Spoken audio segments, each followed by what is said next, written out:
Quels sont les 5 ETF les plus performants des 5 dernières années? C'est ce qu'on va essayer d'y répondre au sein de cette vidéo. Avant de la tourner, je m'attendais pas du tout à que ce soit ces 5 ETF qui ont été le plus performants. Par ailleurs, pour ceux qui ne me connaissent pas, je me présente, je m'appelle Cyril Bouffard, je suis un ancien banquier privé. J'ai travaillé plusieurs années, notamment chez BNP Paribas, banque privée, où j'accompagnais des grands dirigeants d'entreprise. Et à l'heure d'aujourd'hui, j'ai créé mon cabinet en gestion de patrimoine, Cyril Wealth Conseil, dans lequel j'accompagne des particuliers à investir sur les marchés financiers. Si ça vous intéresse, le lien est dans la description. Alors c'est parti, quels sont les 5 ETF les plus performants sur ces 5 dernières années? J'ai essayé de vous faire un récapitulatif de ces 5 ETF. Franchement, je m'y attendais pas du tout. Je pensais pas que ça allait être ceux-là, concrètement. Et vous allez voir, c'est ultra intéressant. Tout ce que je vous dis vient de Just ETF, qui est pour moi le site phare pour analyser les ETF dans son ensemble. Regardez, je vais vous montrer le site. Il est vraiment, vraiment top. Pour ceux qui ne le connaissent pas, franchement, allez jeter un coup d'œil. Vous avez tous les ETF qui sont répertoriés depuis le début. Donc là, vous en avez plus de 2221 et éligible au PEA, vous en avez plus de 250. Voilà, vous en avez 206, ce qui est vraiment énorme. Et ça vous permet de comparer tout ça, ce qui est trop, trop intéressant. Alors, revenons sur nos ETF. Les 5 sont Vanex Semiconductor, Amundi Eurostox Banks, Wisdom Tree Hating Oil, Wisdom Tree Japan USD Edge et Wisdom Tree Cocoa. Est-ce que vous pensiez que c'était ceux-là qui étaient totalement les plus performants sur 5 ans? Moi, personnellement, sur le semi-conducteur, je m'y attendais. L'Eurostox Bank également. Par contre, sur le cocoa, sur tout ce qui est chocolat, je m'y attendais vraiment pas. Donc, ça va être très intéressant de regarder ça ensemble et surtout de vous montrer pourquoi ça a performé ces dernières années. Alors, commençons par le numéro 1, qui est le Vanex Semi-conducteur. Ça, c'est pas une grande nouvelle. Les semi-conducteurs ont ultra bien performé, notamment sur l'année 2025, 2026. Surtout, on parle beaucoup de Nvidia, d'ASML en Europe. Dites-vous, ASML, c'est devenu l'entreprise la plus valorisée en Europe, en termes, enfin, sur les marchés financiers. Ce qui est juste délirant, alors qu'il y a quelques années auparavant, c'était Hermès. Et donc, on a des sortes de switch, comme quoi on change, je dirais, de paradigme. Maintenant, on parle que d'intelligence artificielle, que de puces électroniques, que de microconducteurs. Et donc, ce qui explique, voilà, ASML qui est dans le top du top.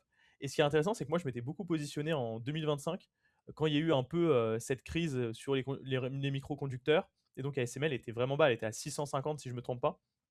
Et là, on est atteint des plus hauts qui sont historiques. Donc, c'est ce qui explique pourquoi le Vindex semi-conducteur a littéralement explosé. Et dedans, on a 25 positions. Donc, on a de l'intelligence artificielle, on a du Chips Act American, on a de la data center, donc tout ce qui est Nvidia, TSMC qui a littéralement explosé également, Broadcom, AMD, Micron. Donc, on a vraiment des belles boîtes et donc ce qui explique pourquoi tout ça, ça a explosé. Là, c'est un peu les principales positions. J'ai regardé sur Just ETF. Comme vous pouvez voir, il y a du Micron, du AMD, du Broadcom, du Intel. Intel qui a explosé, qui revient depuis, vraiment de très loin, sachant que l'entreprise s'était effondrée. Et là, elle est repartie au niveau des plus hauts. On a Taiwan Semiconductor, ASML, Nvidia, donc on a vraiment des très très belles boîtes. Maintenant, le revers de la médaille, c'est que bien évidemment, je dirais, cet ETF-là est beaucoup volatile. Il y a de la volatilité vu qu'on est sur un marché qui explose, qui fait des centaines de pourcents là par an. Et donc, on a une plus grosse perte maximale comparée à du S&P 500, de l'Eurostock 50. Donc, il y a un moment, on pouvait perdre moins 38% sur son portefeuille. Donc, faites attention. Il y a quand même une grosse concentration sur, je dirais, les plus gros, donc Micron, AMD, Broadcom, Intel, Taiwan. Donc, on a quand même une grosse concentration, donc il faut faire quand même assez attention à celui-ci. Il n'est pas éligible au PEA.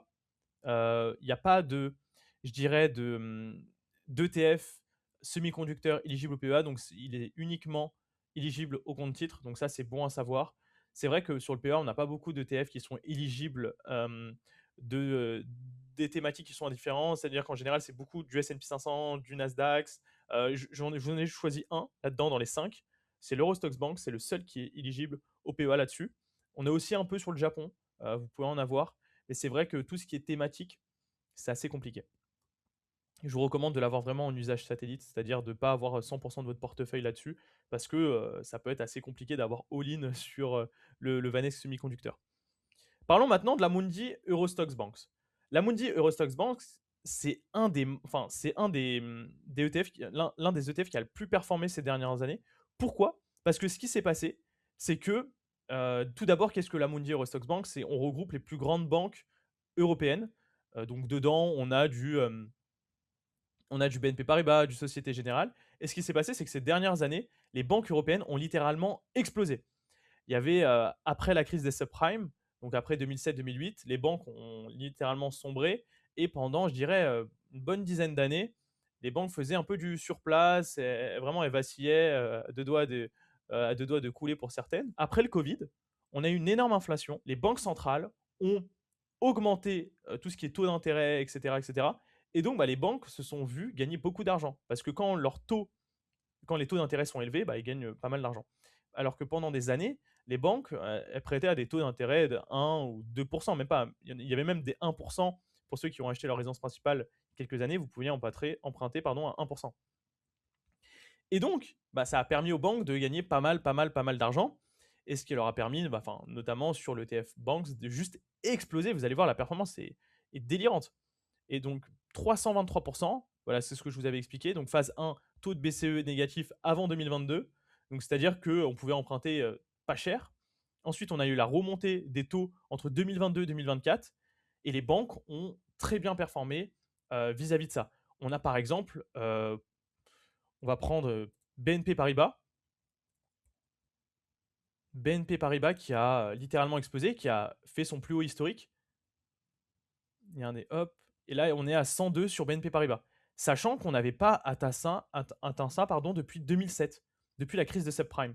C'est-à-dire qu'après, ça s'est effondré, c'est remonté, mais ça vacillait, quoi. On était vraiment sur une sorte de range. Et là, on est à 102, donc on a tout explosé. Sans parler de la Société Générale, qui, regardez, elle, en 2007, s'est littéralement effondrée. Donc elle a perdu moins 90%, ce qui est juste énorme. Donc elle vacillait, je dirais, depuis des années. Et là, avec la remontée des taux, donc depuis 2024, l'action a explosé. Elle a pris pratiquement 300%. Je ne vais pas toutes vous les faire, toutes les banques, mais c'est pratiquement le même schéma pour toutes les banques européennes, que ce soit en Espagne, en Italie, etc. etc. Maintenant, la question vis-à-vis de ça, c'est est-ce que c'est encore intéressant de se positionner sur l'Eurostoxx Banks après plus de 300% en 5 ans? La réponse, c'est que les banques centrales commencent à baisser leurs taux. Et ce qui se passe, c'est que quand les taux vont commencer à baisser, et qui ont déjà commencé à baisser, bah, les revenus des banques vont diminuer. Et donc, moi, je pense qu'on est arrivé au terme des années folles des banques, donc les 2 dernières années. Donc, je dirais que leur résultat va se comprimer et on va avoir de moins en moins de résultats pour les banques parce qu'elles ont profité de la hausse des taux. Et les taux vont commencer à baisser et donc elles vont avoir moins de résultats. Quoi qu'il arrive, on rentre jamais après plus de 300% sur un ETF sur 5 ans. Pareil que, je dirais, le semi-conducteur, moins 34% de perte max sur 5 ans. Perte historique, moins 64%. Covid, ça s'est un peu effondré. Crise de subprime, donc en 2007, les banques sont vraiment allées au tapis. Et comme on a pu voir sur la Société Générale, moins 80% sur l'action, ce qui est juste énorme. Maintenant, parlons du Wisdom Tree Aging Oil. Tout d'abord, ce n'est pas un ETF, c'est un ETC. C'est à peu près la même chose, sauf qu'on est sur des contrats à terme, alors qu'un ETF, c'est différent, c'est un tracker, etc. Donc, ce que vous détenez vraiment, vous ne détenez aucune action, aucune entreprise, vous spéculez sur les contrats à terme du fuel domestique. Ce qui s'est passé, ce qui est intéressant notamment avec cette ETC, c'est qu'il y a eu l'invasion de l'Ukraine. Bon, déjà, on a fait 280% en 5 ans, ce qui est juste énorme. On a eu l'invasion de l'Ukraine et donc plus de 103% en une seule année. Le prix du fuel a explosé. Et donc, ce qui s'est passé, c'est qu'il y a eu le choc géopolitique.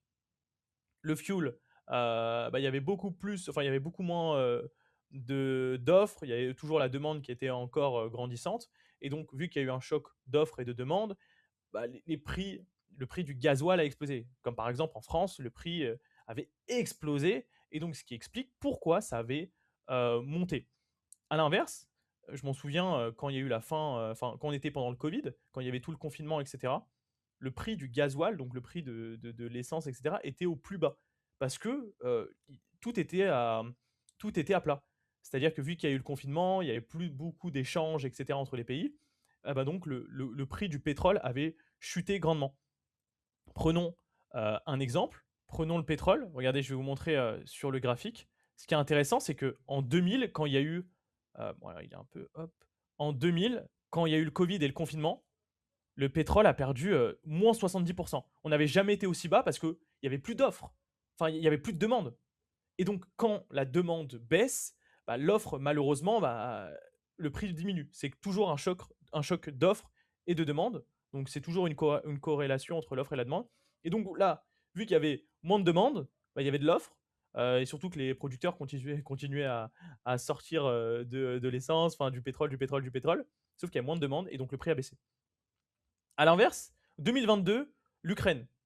Ce qui s'est passé, c'est qu'il y a eu la Russie qui a envahi l'Ukraine, ce qui a créé des désordres au niveau de tous les flux migratoires, etc., en termes de pétrole. Et donc, il y a toujours eu une grosse demande, mais malheureusement, il y avait moins d'offres, parce que c'était le bazar avec tous les blocages, etc. Ce qui s'est passé exactement pareil en mars-avril 2026. Donc, on a eu la même chose avec l'Iran, etc., avec tous les canaux, les canals qui ont été coupés et donc ce qui a causé encore plus de problématiques dans tout ce qui est circulation du pétrole.